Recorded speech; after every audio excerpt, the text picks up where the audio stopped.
नमस्कार साथियों, स्वागत है आपका आपके अपने YouTube चैनल उड़ानी क्लासेज पर। साथियों, आज हम पढ़ेंगे महाराणा राज सिंह और चारुमती के बारे में। महाराणा राज सिंह मेवाड़ के शासक थे, जिन्होंने 1652 से 1680 तक मेवाड़ पे शासन किया। इनके समय में दिल्ली बादशाह औरंगजेब था।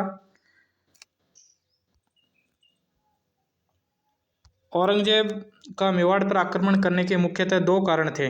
एक तो राज सिंह का चारुमती से विवाह करना, और दूसरा कारण था औरंगजेब के द्वारा हिंदुओं पर जजिया कर लगाना और हिंदू मंदिरों को तोड़ना।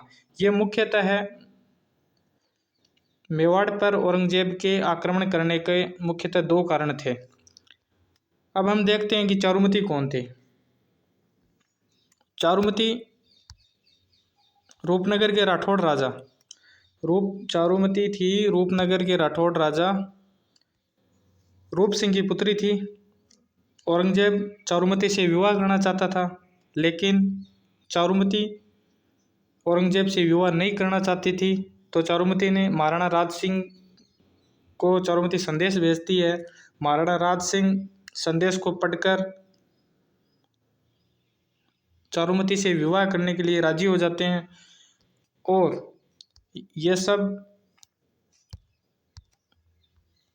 इन सब की सूचना जब औरंगजेब के पास पहुंचती है, तो औरंगजेब ने मेवाड़ पर आक्रमण करने के लिए औरंगजेब सोचता है।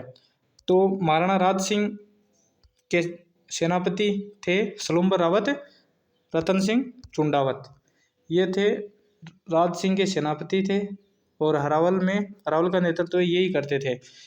और जब महाराणा राज सिंह राव रतन सिंह को युद्ध के बारे में संदेश भेजते हैं, और संदेश में लिखते हैं कि औरंगजेब की सेना को अजमेर में रोकने का आदेश देते हैं, ताकि रूपनगर में राज सिंह बारात लेकर चारुमती से विवाह कर सके।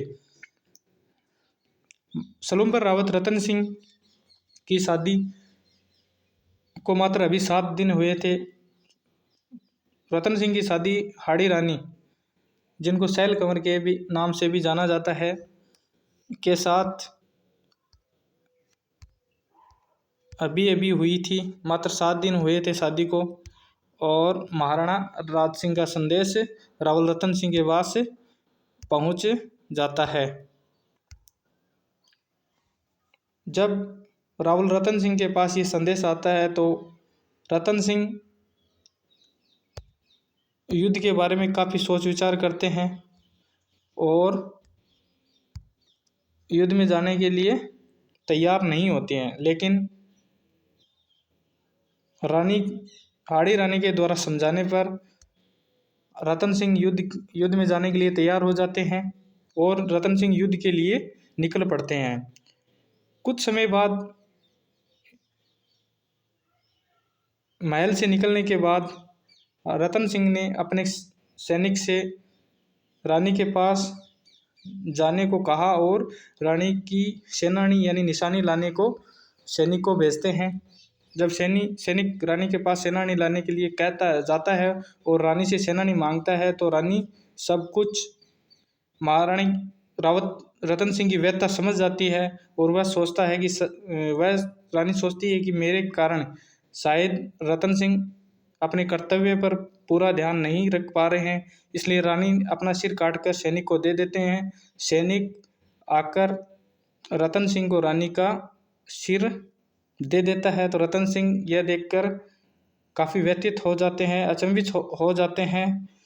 और रतन सिंह इस घटना के बाद रतन सिंह अपना पूरा ध्यान युद्ध के अंदर लगा देते हैं, और रानी का कटा हुआ सिर अपने पीछे बांध लेते हैं, और बांधकर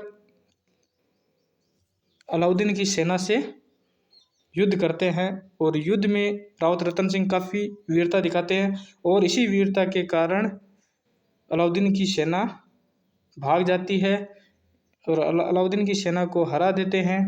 और मेघराज मुकुल, जो कि लेखक है, उनकी एक कविता है सेनानी, उसमें इस घटना का वर्णन किया गया है।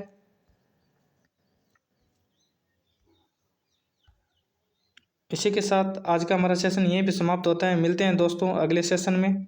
जय हिंद दोस्तों।